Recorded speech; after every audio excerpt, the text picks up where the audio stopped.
Hello everyone, very very good morning जी। कैसे हो आप सब? आई होप आप लोग अच्छे होगे। मैं भी अच्छी हूँ। चलिए आज के ब्लॉग की शुरुआत करते हैं।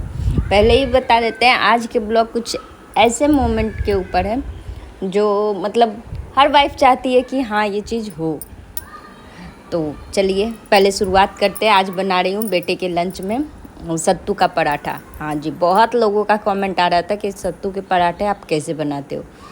तो मैं ली सत्तू, और सत्तू क्या होता है वो बता देती हूँ। चना दाल जो रहता है ना, नॉर्मली जो रोस्टेड चना रहता है उसके छिलके निकाल के उसको मिक्सी में आप पीस सकते हो। ऐसे यूपी बिहार में सत्तू ही मिलता है, मतलब सत्तू के नाम से ही मिल जाता है, पर यहाँ नहीं मिलता, बहुत जगह नहीं मिलती।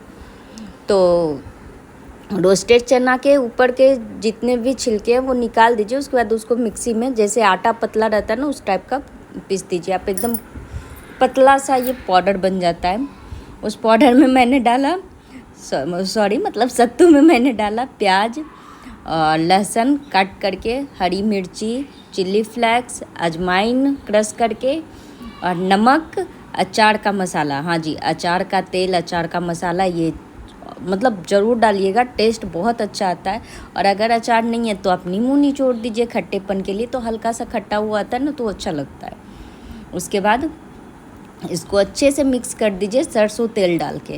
हाँ जी, मैं वो क्लिप मिस कर दी। सरसों का तेल इसमें थोड़ा सा ज़रूर डालिएगा, उससे ये मतलब इसका टेस्ट अच्छा आ जाता है। उसके बाद उसको अच्छे से मिक्स कर दीजिए। मिक्स करने के बाद आप जैसे नॉर्मल पराठे के आटा लगाते हो वैसे आटा लगा के इसको उसमें फिल करके, जैसे आप आलू के पराठे फिल करते हो वैसे फिल करके आप इसको बना लो। किसी के साथ भी बटर, घी, तेल आप किसी के साथ भी बना सकते हो। इसका कुछ ऐसा नहीं है कि आप इसी के साथ बनाओ। तो मैं तो बटर के साथ ही बनाती हूँ पराठे नॉर्मली, तो इसीलिए, और बटर और घी के साथ और अच्छा लगता है। जितना कि आपको नॉर्मल लगेगा उससे ज़्यादा अच्छा लगता है। तो यहाँ बेटे के लिए मैं बना लूँगी सत्तू के पराठे, और उसके साथ बनी है चटनी। हाँ जी, हरी धनिए की चटनी मेरे बेटे को बहुत पसंद है, सत्तू का पराठा और चटनी। इसीलिए मैं जब भी उसको कुछ अलग खाने का इच्छा रहता है तो बोलता है मम्मा सत्तू का पराठा ही बना दो ना, मैं वही लंच में ले जाऊँगा। तो होते हैं बच्चे को, मतलब होता है उसका भी अपना चाह है, वो हर हमेशा सेम खाना नहीं लेके जा सकता, तो मैं उसके लिए निकाल दी। और बच्चों के लिए ऐसे ना हेल्दी ऑप्शन आपको चूज करने चाहिए। मैं हमेशा कुछ ऐसा हेल्दी ढूंढते रहती हूँ उसको लंच में देने के लिए। कभी चीले, कभी पराठे, मतलब किसी चीज़ के एक जैसा आप रोटी सब्जी बार बार दोगे ना तो वो भी बोर हो जाएगा, और फिर वही बच्चा लंच छोड़ के आता है।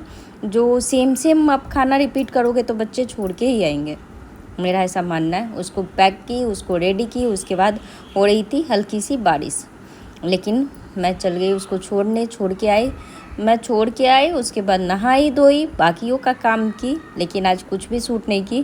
कारण था हस्बैंड घर पे थे, और ऐसे भी वो घर पे रहते तो नॉर्मली होता है ना, आदमी जब अकेला रहता है तब किसी चीज़ का ध्यान आता है कि चलो ये भी करें। और जब हस्बैंड और बेटी घर में हो ना तो आपको कुछ भी ध्यान नहीं आएगा। मेरे घर में ऐसा होता है मतलब वो दोनों अकेले ही काफ़ी है, पूरे दिन आपको नचा सकते हैं वो। तो यहाँ बेटी दी थी बिगाड़, वो जितने भी गमले से मिट्टी निकाल के बाहर कर दी थी।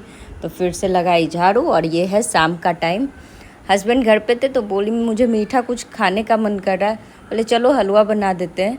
मैं उन्हें बोल रही थी कुछ बाहर से ला दो, तो उनका कहना था चलो हलवा आज मैं खिलाता हूँ बना के, हमेशा तो तुम बनाती है। तो उनका एक मीटिंग था, मीटिंग के बाद उठे तो बना रहे हैं हलवा। वो बनाएंगे हलवा और मैं धोऊंगी बर्तन। जब वो घर पे रहते तो ऐसी चीज़ें हो जाती है कि वो कुछ कर देते हैं अलग से, तो मैं अपना बाकी का काम देख लेती हूँ। और हमेशा आप लोग यही बोलते हो ना कि आपके पति आपकी हेल्प नहीं करते, तो ऐसी बात नहीं है सिस्टर। जब वो घर पे रहते हैं ना तो वो चाहते हैं कि जितना उनसे हो पाता है वो हेल्प करते हैं। हाँ, लेकिन किचन में उनको बहुत कम टाइम मिलता है, वो किचन बहुत कम ही आते हैं। नॉर्मली वो बैठे रहेंगे, हम खाना बनाएंगे, वो बैठे रहेंगे। लेकिन कभी कभी जैसे चाय हो गया, हलवा हो गया, तो ये सब चीज़ें वो बना देते हैं। तो यहाँ वही बन रहा है। और देखिए हलवा बनाने के बाद क्या हाल है इनका। ये गर्मी इनको इतनी तेज़ लगी, बोले अब मेरे से नहीं होगा। वो शर्ट खोले, उसको हैंगर में लगाए और बैठ गए। और मुझे बुला रहे थे कि अब हलवा टेस्ट करके बताओ कैसा है। इतनी एकदम गरम गरम हलवा था और वो मतलब बोले जा रहे थे बर्तन हुआ नहीं तुम्हारा, ये नहीं वो नहीं। तो बोलते ना हस्बैंड से काम करते हुए दिखने से ही वो केयरिंग है, ऐसी बात नहीं है। बिना किए बिना कुछ किए भी हस्बैंड केयरिंग हो सकते हैं। और मैं यहाँ मुंह बना रही थी बेटे पे, सेम चीज़ बेटा देख रहा है और मैं हस्बैंड से चुगली लगा रही थी कि सेम चीज़ कितना बार मैं देखूँ, रिपीट कर करके मुझे दिखाते रहता। तो बोले जाने दो, बच्चा है तो क्यों चिढ़ रही है। तो ऐसे होते हैं। मैं भी कभी कभी बच्चों की तरह उनके पास चुगली लगाती हूँ बच्चों पे। तो हाँ, मैं गुस्सा होकर नहीं लगाती, अपना मुंह बना के लगाती हूँ जिससे कि वो भी मान जाए कि ये इरिटेट हो गई है तो हटा दो। तो लास्ट में वही बोले बेटा जब तक हटाओगे नहीं ना मम्मा ऐसे ही मुंह बनाएगी तो तुम हटा दो। और हलवा सच में बहुत टेस्टी बना था। बोलते हैं ना इंसान जब कभी कभी खाना बनाता है ना तो वो खाना बहुत टेस्टी बनता है। तो वही हाल था। मैं इतनी खुश थी ये हलवा खा के कि मुझे बाहर की मिठाई तो छोड़ दो, इसके सामने सब फेल था। मतलब इतनी टेस्टी हलवा बनी थी। और ये लगभग बहुत कम ही खाने को मिलता है इनके हाथ के, कुछ भी टाइम ही नहीं रहता है। तो किनके हस्बैंड ऐसे केयर करते हैं जो आपके मन के इच्छे पूरे करते हैं, प्लीज़ आप लोग भी कमेंट कीजिएगा आप लोग का बॉन्ड कैसा है अपने पति के साथ। क्योंकि बहुत सारे ऐसे भी कपल हैं जो एक दूसरे को देखना नहीं चाहते। तो उन कपल की गलती नहीं है, उन दोनों में क्या उसको बोला जा सकता है, हाँ दोनों का जो है ना नेचर वो मिल नहीं पा रहा इस वजह से। बाकी किसी की गलती नहीं है। उसके बाद खाई, फिर मैं गई मंदिर।